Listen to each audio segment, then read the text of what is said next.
Hi, I'm Katya here at Commonwealth Holistic Herbalism, and Rin is out shoveling a giant pile of snow that we got overnight. And so I said, well, you're doing all the shoveling, I will do the podcast. So here I am. And today I want to talk about a new series that we're going to start, and we're going to kind of intertwine it with the Materia Medica series that we have going on. So don't worry, the Materia Medica will be back next week, but we'll just sort of weave these two together. And this new series is sort of based on this like little bumper sticker that I have going on in my head lately. Herbalist is a verb, right? So these are just a bunch of thoughts that we hope will be really relevant for you, whether you are starting an herbal business or building a clinical practice or just herbing it up in your own life at home. So this is a little on the philosophical side and a little less on the like herbal practice side, but I will still remind you that I am an herbalist. I am not a doctor. This is not medical advice. You know the reclaimer, and obviously I don't know the reclaimer because Rin always has it on the computer and I read it every time, even though I have said it however many 100 times now, 200 some odd times now, whatever. Y'all know, not a doctor, an herbalist, and hey, that's enough. Actually, honestly, just a girl who really likes to talk about plants, and that's true. And also kind of at the crux of what we're going to talk about today. So I really want to like introduce this idea of herbalist is a verb. And, we're going to kind of expand this in many different directions. But today I want to kind of maybe put this in the context of imposter syndrome. Because these days there is so much talk about imposter syndrome and people feeling like they're a fraud, like they're not doing it, whatever it is for them, right? There's so much talk about how to avoid imposter syndrome or how to redirect those thoughts. If you look at social media anywhere, it's everywhere. There's this concept of imposter syndrome. So this new series is not just about avoiding imposter syndrome. It's really about being a better herbalist, regardless of what level you practice at.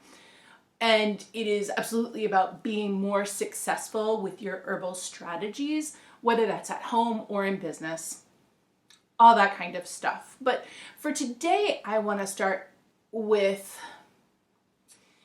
this concept of imposter syndrome because I think that it really illustrates the overall idea of herbalist is a verb, right?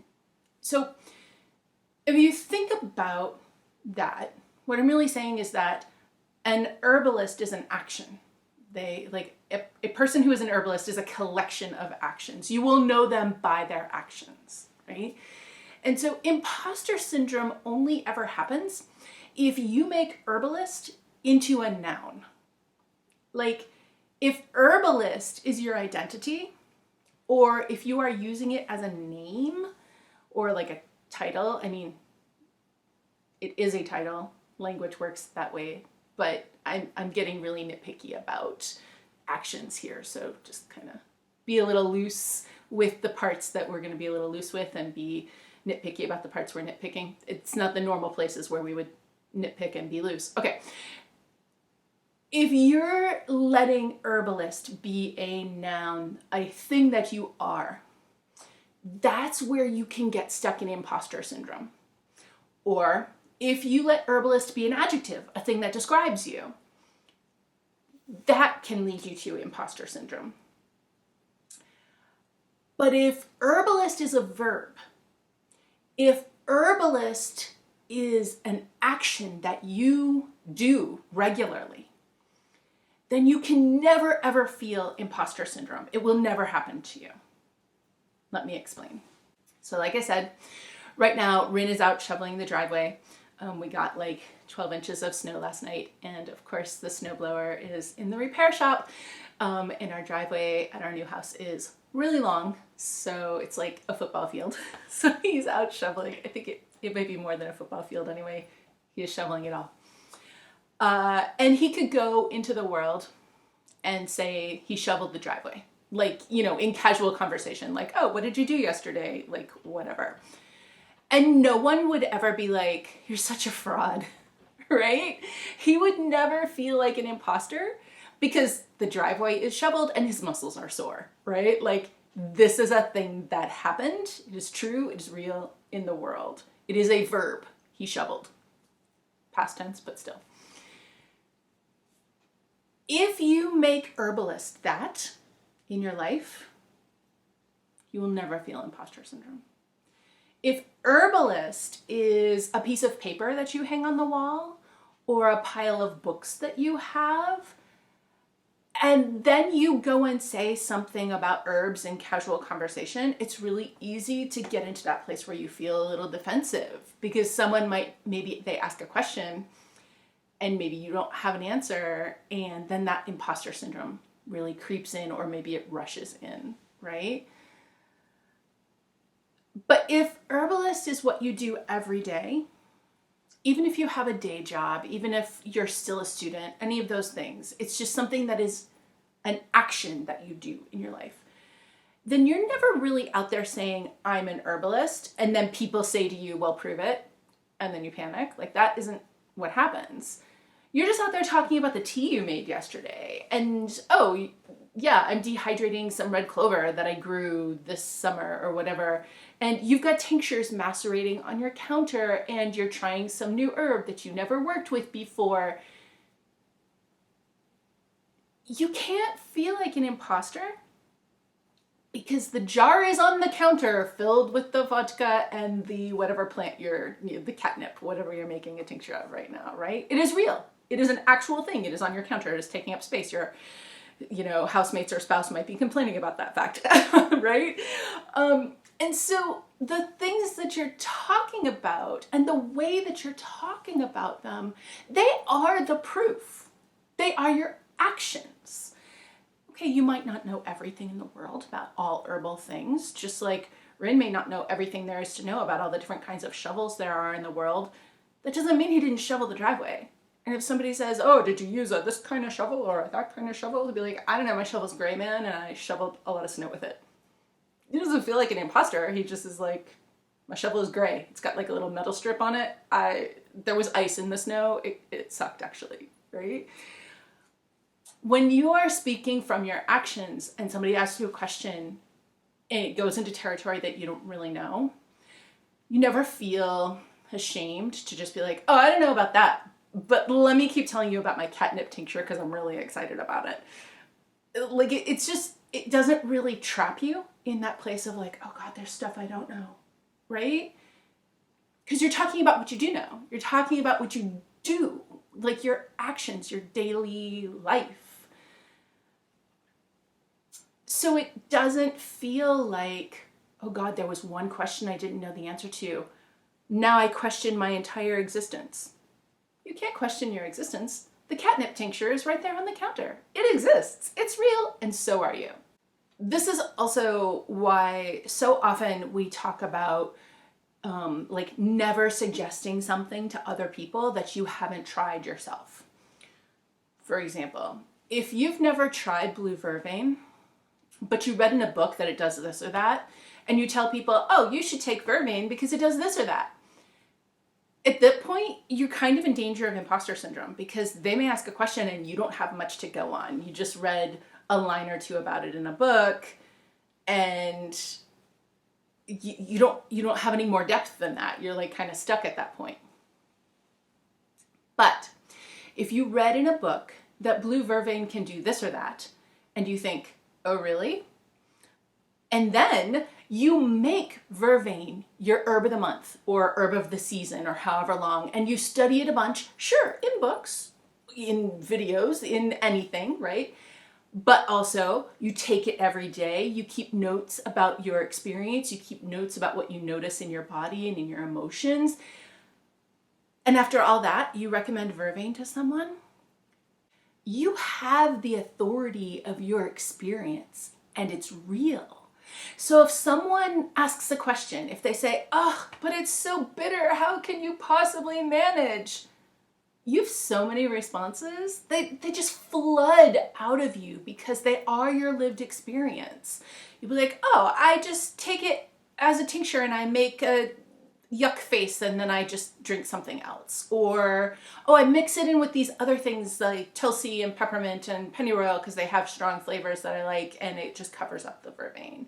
Or actually that bitter kind of helps me. I just started taking it before meals so I could double up on the actions in the nervous system and also the bitter for my digestive health. So yeah, it's bitter, but hey, it's helping me actually. That's fantastic, right? Like you have so many things you could say. And again, it never occurs to you to feel like you've been challenged. It never occurs to you to feel like your identity is on shaky ground. It never occurs to you to feel like maybe you're a fraud. They ask the question and you in fact have not only one answer, but probably a lot because you tried it yourself, right? Now, of course, you can't experience everything in the world. That's not possible. You're in the body that you're in, and maybe your body has never experienced rheumatoid arthritis. There's not a lot you can do about that. But maybe you still want to be able to help people. Maybe a dear friend of yours has rheumatoid arthritis, and you're like, man, I want to do something to help. That's okay. You don't have to have every experience to have experience, right?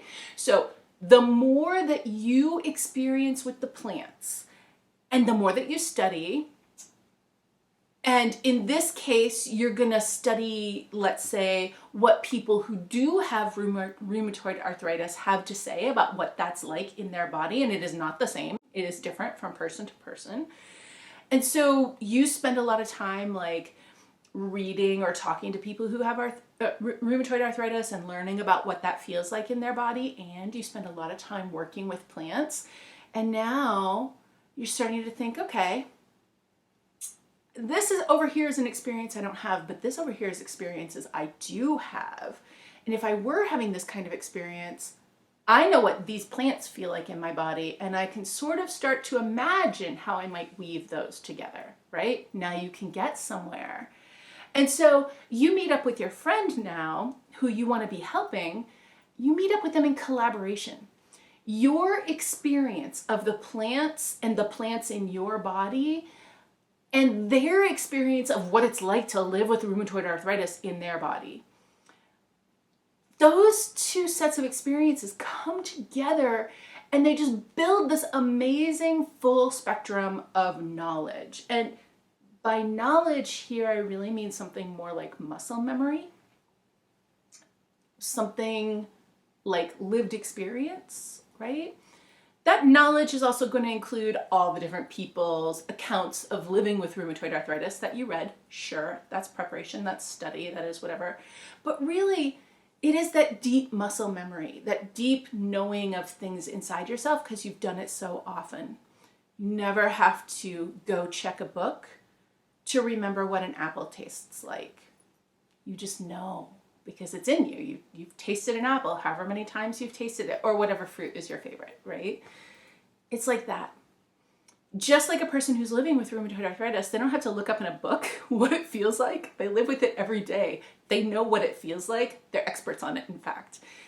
So when we put those two things together, those two sets of lived knowledge in your body, now we can use that to come up with strategies that will be a starting point for experimentation because everything is an experiment, right?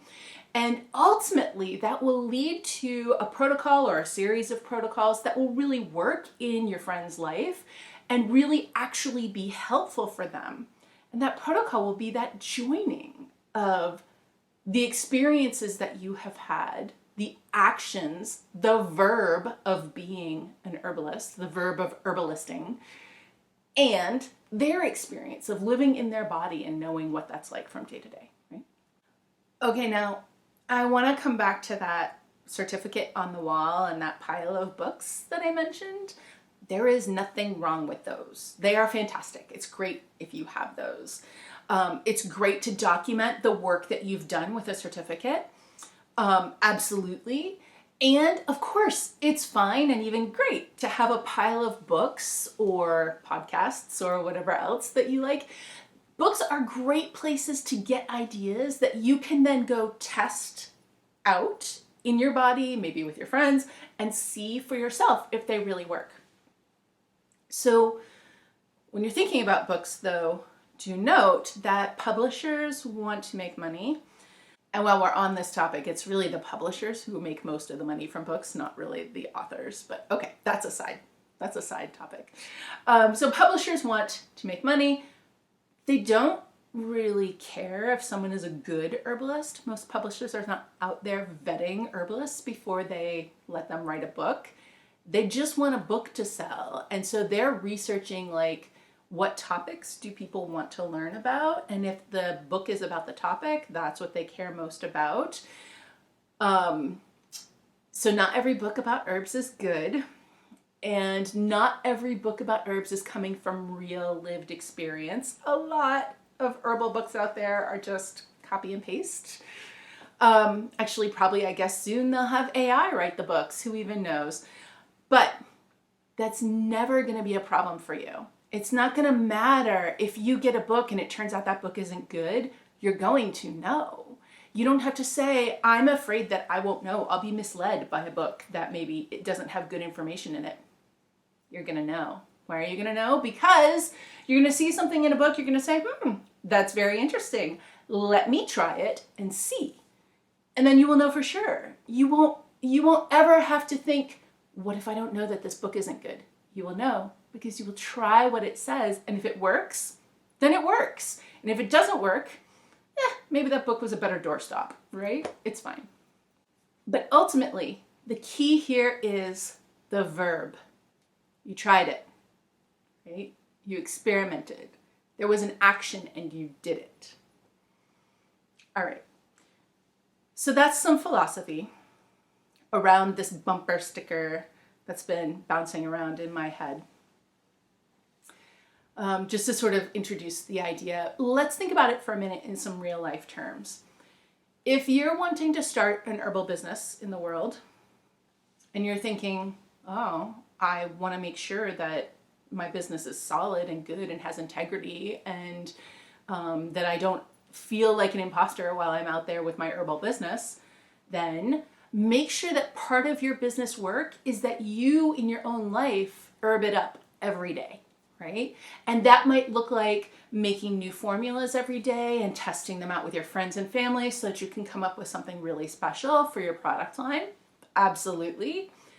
It might look like going back through your own case files of when you've worked with people and thinking to yourself, okay, great, but what if I was working on this case and I didn't have access to any of the herbs that I actually recommended? What would I recommend in this situation instead of those herbs, right? To sort of like push your flexibility, push your boundaries, push your knowledge. And if you can't think of any herbs that you would have recommended as an alternate, then great, it's time for action, right? It's time to start experimenting for yourself. Like, okay, well, I'm just going to start trying things and find out, like, how would I get the actions that I need for this person if I didn't have those herbs that I recommended, right? It's an invitation to experimentation. It might be that you say to a friend, hey, I read this thing in a book and I want to try it out to see if it's good or if it works or if I like it or if I feel like it's relevant to my life. I want to get some experience with it. And I was wondering, would you try it with me and give me your feedback so that I can know how it feels in my body, but also hear how it's feeling in your body? Would you be willing to do that with me? Lots of times friends are willing to do that with you, especially if they're herby friends, right? And if you don't have herby friends local to you, jump into the community space and just say, hey, I'm doing an herbal experiment and I am looking for some people to do the experiment with me and we can all share our data and see what comes up, right? You can totally write that in the community space, and lots of other of our students would be happy to do that with you, I'm sure. It might be that you build a new habit that like every evening you pick one person who was a part of your day. Doesn't matter if it was like the cashier at the grocery store or your spouse or like a person you didn't even talk to, you just saw them walking, you know, across the street, whatever. But somebody in your day that you noticed something about. Maybe you saw somebody walking over there and it's the middle of summer and they were wearing shorts and they have varicose veins. And you thought, okay, I'm gonna go home, I'm gonna build a whole herbal protocol for that person. You're never gonna give that protocol to that person. You're probably never gonna see that person again. But it is an opportunity for you to exercise. It's an opportunity for you to experiment and see what can you come up with. And then, not just to write it out on paper, but like the next day, try to do that protocol through the whole day, right? Like, is it a good protocol? Did you make a tea blend like that you might have recommended, but it turned out it was super bitter and like it was really hard to drink? Did you set some sort of a goal like get this much sleep, but it was too much or too little or too impossible? Was your protocol that you came up with manageable with your regular workload? All these kinds of experiments make you a better practitioner. So where you get the idea, the inspiration, isn't super important. It is about like, oh, okay, I imagine a person who has this kind of problem. I'm going to design a protocol for them. But the real action comes in when you then try to live that protocol the next day and see for yourself, how did that feel in your body? How, you know, even if you don't have whatever you're trying to design a protocol for, maybe the protocol that you want to come up with needs to be drying because the person you want to work with has some edema. Well, okay, the next day when you drink that tea, does it feel drying in your body? Do you feel like, oh yeah, no, that would definitely be drying for that person? Or did you miss? Maybe it wasn't drying enough. Whatever it happens to be. These kinds of activities are the things that make you a really good herbalist with a lot of experience that you can draw on right in the moment when somebody's asking you a question. You don't have to go back and check things. You might not even remember that you remember it until somebody asks you a question. You're like, oh yeah, you know, I tried that out a couple months ago and this is what I found. And I meant to do a little follow-up on that and I didn't. Hey, do you want to try some experimentation together and we'll see what happens, right? There's no feeling of fraud in that kind of conversation. There's only the excitement of experimentation and the excitement of action, right? If you are living herbalist as a verb, there's no space for imposter syndrome. There's only excitement about, ooh, let's try it.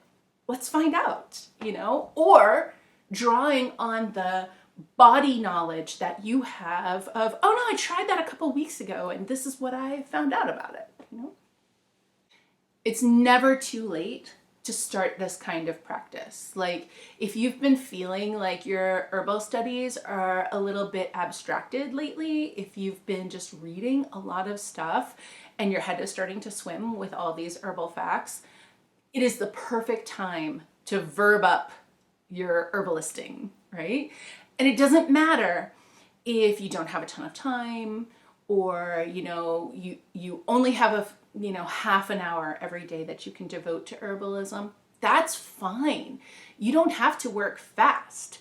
You just have to work actively as a verb. And so if you've been just reading a lot of stuff or watching a lot of instructional videos or whatever else, but not trying it, then right away today, just pick an herb that you've been studying lately and make some tea with it. It only takes like 10 minutes to make some tea. So just make some tea with it and don't make 1 cup of tea. Make a whole quart of tea. It takes the same amount of time to fill up a mason jar of tea as it does to fill up a cup. Okay, like maybe 2 seconds more. But now you can drink it all day long and it's already made. You don't have to stop and make it again.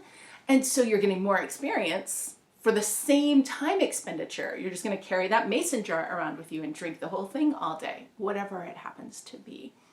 But bringing your study into action, that's breathing life into the life you want to be living, right? Okay. So we'll talk about this some more over the next months, in between talking about Materia Medica. And we will talk about things like, can you be a good herbalist if you're not skinny? Yes. Herbalist is a verb. It has nothing to do with your body image. I know that there are like 10 million Instagram accounts with like skinny people wearing whatever they're wearing, and they make everything look so beautiful, and maybe your house is a mess and your life is a mess and you have like 4 French presses because today you make a French press and then you leave it on the counter like with the herbs still in the bottom because you don't have time to clean it out, and tomorrow you make a fresh one while that one is still on the counter, and then like the next day you've got 2 on the counter waiting to be cleaned, so like you grab a third one, right? Like, it's okay if that's your life. That is the active verbing of herbalist. Your life doesn't have to look a certain way. It's the actions that you take. And if you want to go look at my kitchen sink, it is a mess right now. And yes, there is a French press full of old herbs that need to be dumped into the compost. And anyway, yes. We will also be talking about things like, can you be a good herbalist if you have a chronic illness? Oh my God, yes. Herbalist is a verb, and if you are dealing with health issues, that is just more opportunity to practice. And by the way, yes, you can be a good herbalist and still take pharmaceuticals. All of these things.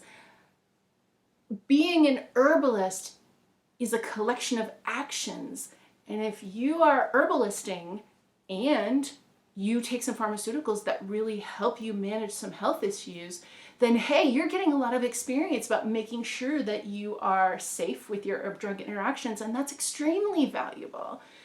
There's nothing out there that's going to make you lose your Herbalism club card. Not the clothes that you wear, not how clean or dirty your house is, not if you live in a city, not if like all the things that you might have in your head about what you have to be an herbalist.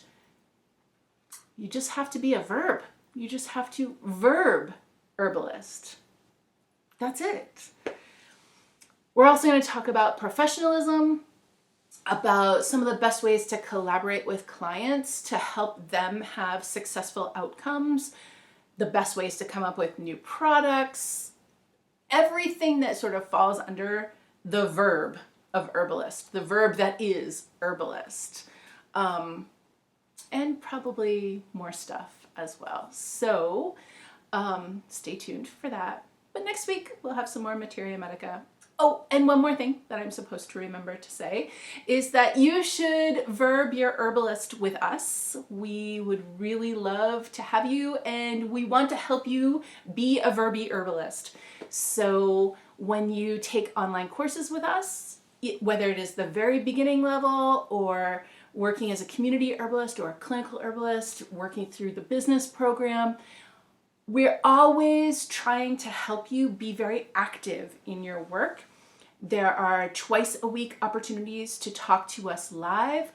All the stuff is pre-recorded in videos so that you can watch it in the way that fits into your life. Maybe that is while you're doing the dishes, totally fine, whenever it happens to be. And so we hope that the learning materials fit into your life, whether you're watching the video, listening to the MP3 version, reading the quick guides, and then you can interact with us live so that you're getting direct feedback and making sure that you're on the right track and getting help on designing some new cool experiments that you want to do. Plus, you can be talking in our community space anytime to all the other students who are experimenting and verbing up their herbalisting.